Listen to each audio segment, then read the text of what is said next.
Ẹ káàárọ̀, ẹ káàsán, ẹ kú ìyálẹ̀ta, ẹ kúrọ̀lẹ́, ẹ káalẹ́. Mo kí gbogbo ọmọ Yorùbá tí ń wò mí káàkiri gbogbo àgbáńlá ayé o. Ọ̀dẹ̀ ọ̀dà bí a ti jáde nílé láàárọ̀ yìí. Ìpadàbọ̀ wálé wa lálẹ́. Ànídélé bọ́ kú ọkọ, ànídélé bọ́ kú aya, ànídélé bọ́ kú ọmọ. Mo ní fòkú àwa náà ránṣẹ́ lé. Gbogbo ẹ̀yin èèyàn mi nígbèrí òkun pẹ̀lú ọmọ Yorùbá tí ń bẹ nígbèrí ọ̀sà. Bùwọ́ omi la máa gbọ́ nínú ilé yà ní gbọ́ bùwọ́ àgbo. Inú ilé tí wọ́n bá ń sọ pé bùwọ́ omi, àmàlà gbígbóná ni wọ́n ń jẹ lọ́wọ́ tàbí iyán tó dọ́ṣọ̀. Wọ́n ní bá ń bu omi tó tutù.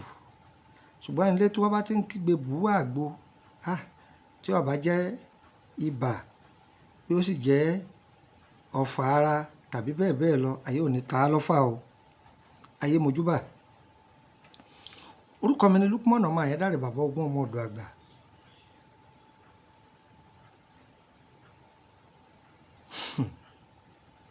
Ayé gbọgbọ́n, ayé níkà. Àwọn èdè ènìyàn kan bẹnu ayé tó jẹ́ pé ǹjẹ́ wọ́n mọ̀ pé wọ́n a máa gba àwọ̀ aláwọ̀? Ǹjẹ́ wọ́n mọ̀ pé wọ́n a máa dáwọ́lé ìṣẹ̀dá oníṣẹ̀dá? Ẹ gbádùn mi. Ẹ rí i pé ẹlòmíì ṣàdédé ló bẹ̀rẹ̀ sí ní jalè lójijì. Tí wọ́n bá lù ojú rẹ̀ ó ṣẹ̀ṣẹ̀ wálé, alóhùn gan ọ̀mọ́. Ayé máa nà wá o. Ẹlòmíì mutí lójijì, ṣàdédé ni wọ́n gbé gòlé lọ́wọ́ látojú oorun. Yóò mutí yóò bá kán ojú ayé. Àwọn ẹbí rẹ̀ ọlọ́ wọ wọn ní ọmọ níbi níran. Gbolè yìí ti wá báyìí. Wọ́n gẹ̀ẹ́tì ẹ̀ ni. Wọ́n gẹ̀ẹ́tì ẹ̀ ni. Ayé ò ní faburú gẹ̀ẹ́tì wa. Iṣẹ́ tí mo fẹ́ fi ilẹ̀ yìí, iṣẹ́ yìí kì í jẹ́ kí àwọn tí máa gba àwọ̀ ẹni kí wọ́n ráwọ̀ ẹni lò. Tàbí ẹni wọ́n bá fura bẹ́ẹ̀ pé irú bẹ́ẹ̀ ń ṣẹlẹ̀ sí òun, n tó lè ṣe rèé o. N polówó fún ọ o. Ṣùgbọ́n yín tọrọ nǹkan kankan. Iṣẹ́ yìí máa ká àdá yìí kan, màá gbẹ́sẹ̀ lé yòókù. Ó nídìí tó jẹ́ orí bẹ́ẹ̀. Àwọn kan ń bẹ, à ń gbádùn yín ni wọ́n. À ń gbádùn yín sì kọ owó làwọn náà fi ń ra dátà. Wọ́n ní àìjúbà fògùn sínú kú. Ẹni ó fògùn sínú kú, a lè ṣàdúrà fún. Èyí àwa náà jogún lọ́wọ́ àwọn tó bí wa la fẹ́ fi ìta yìí. Wọ́n ní ẹni tí ó bá fògùn bàbá rẹ̀ ta, òun ni ó lè jogún ògùn bàbá ẹlòmíì. Iṣẹ́ yìí èèwọ̀ ni kí wọ́n fọwọ́ kan àwọ̀ rẹ̀. Iṣẹ́ yìí sì tún á jẹ́ aṣínà apàwọ̀dà. Aṣínà apàwọ̀dà, òun ni àwọn àgbàlagbà ń pè. Ẹ bá mi tọ́jú odidi awọ ìgalà àgbọ̀nrín ńláńlá, odidi awọ ìgalà ńláńlá tó pé tí wọn ò gé níbì kankan rí. Ẹ gé sí ọ̀nà 16. Kí ni mo wí? Ọ̀nà 16, 16 lẹ́ gé sí.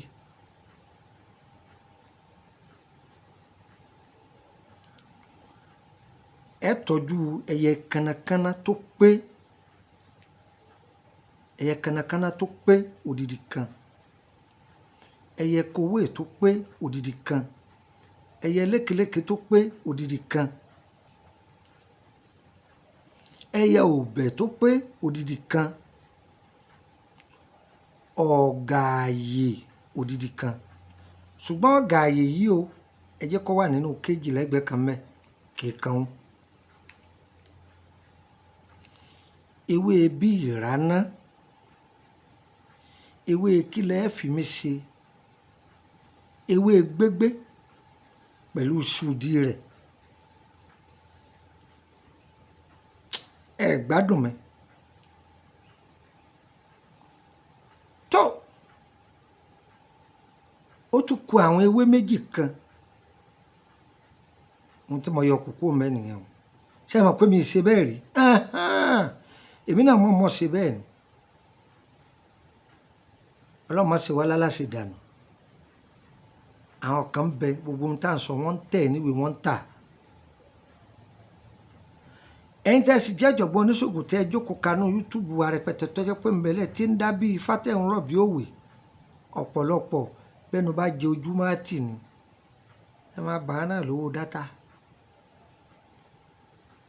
ìyẹn kò sápẹ́ pẹ̀lú àwọn ewé méjì yìí ó ní bẹ́yìn ó ti ṣe ọ̀gá yìí ń pé olùpa o bó sì wo olùpa kọ̀ọ̀kan mi torí ń ṣàlàyé bó ti ṣe fún un tí a bá parí iṣẹ́ yìí èèyàn máa wá lò sọmọ pé ń ṣàlàyé bó ti lò ń sì sọ ohun tó fi lò ó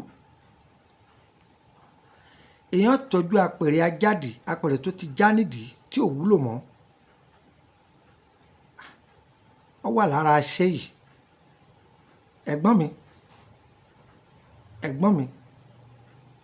ẹ lọ lo iṣẹ́ yìí o ẹ lọ dán o ọbẹ̀ gbọ́ pé ọ sanwó fún mi ni èmi gan ò fi ilẹ̀ lọ́fẹ̀ẹ́ àwọn kọ̀ọ̀kan èmi náà máa dì í mú báyìí tẹ́ ẹ bá mọ̀ gbà èmi náà mọ̀ mú wá bó ṣe jẹ́ nù ọ̀pọ̀lọpọ̀ àwọn oníṣègùn ńláńlá ni wọ́n ti dán gbogbo àwọn ọṣẹ́ tá a filẹ̀ tí wọ́n sì dúpẹ́ fọlọ́run ẹ̀yin náà ẹ dúpẹ́ wọ́n bá ṣe nǹkan fọ́pọ̀lọpọ̀ ẹlòmíì yọ lọ dúpẹ́ ń ṣọ́ọ̀ṣì rẹ̀ mo gbọ́ tí pásítọ̀ kan sọ pé káwọn èèyàn lọ fi 1 billion kalẹ̀ wọ́n lọ rí sẹ́kẹ́tírì òun kò pé ìṣẹ́jú márùn tí wọ́n gbé 1 billion kalẹ̀ 100 million oníkan kì í ṣe pé jókòó dìde o kò ṣe mírẹ́kù kanú ayé wọn lẹ́yìn wọn máa ṣe àmín àwa táwa ń fi nǹkan mèremère lẹ̀ fún yín tẹ́ ẹ bá mọ gbàṣà àwa gan mọ̀ mú wá tẹ́ ẹ bá sì mú wá àwa náà ò fi ilẹ̀ bẹ́ẹ̀ apẹ̀rẹ̀ ajáde ó wà lára àwọn ohun èlò iṣẹ́ yìí iṣẹ́ tó dáa ni orúkọ mi ni Lukman ọmọ Ayédáre bàbá ọgbọ́n ọmọ ọ̀dọ̀ àgbà ọ̀fẹ́ gbà tí ó pe pàdé mi lábẹ́ aṣọ ẹ wá gbọ́ point of correction ìwọ tó bá wà nínú private group má béèrè lọ́wọ́ mi o iṣẹ́ yìí o ìní fún yín ọ san owó ẹ̀ ní tó bá lo iṣẹ́ yìí ó dúpẹ́ fọlọ́run ní ayé rẹ̀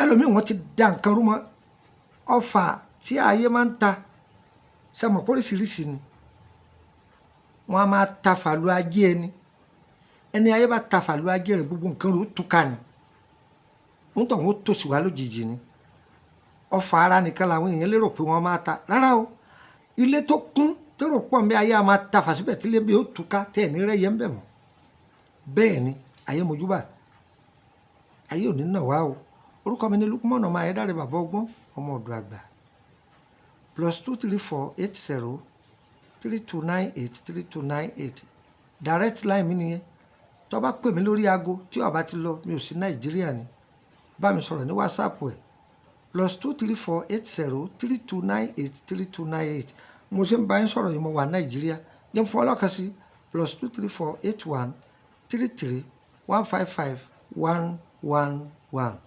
+23481 33 155 111 yóò jẹ́ wá kò ní yẹ lẹ yẹn fún nọ́mbà orílẹ̀-èdè Benin dégà kan lọ́dọ̀ mi ní Benin o lẹ́yìn ibi tuntun dé tí ń ta mọ́tò ń bẹ lọ́dọ̀ mi ṣùgbọ́n mo lọ́dọ̀ mi ní Nàìjíríà wọ́n ṣáà ti wọ mọ́tò láti Kòròdú garage oníwọ̀n lọ sí Báyékú wọ́n wá sọ fún mọ́tò pé ẹjọ́ Emily bus stop ní ti bọ́lẹ̀ o Emily bus stop Emily street number 50 ẹgbẹ̀lẹ́ lọ́ọ̀yà wá gbọ́ +229 54 65 1928 +229 54 65 1928 +229 54 65 1929 ìkejì nìyẹn o +229 54 65 1929 sórí iṣẹ́ tí mò ń kà lọ yẹn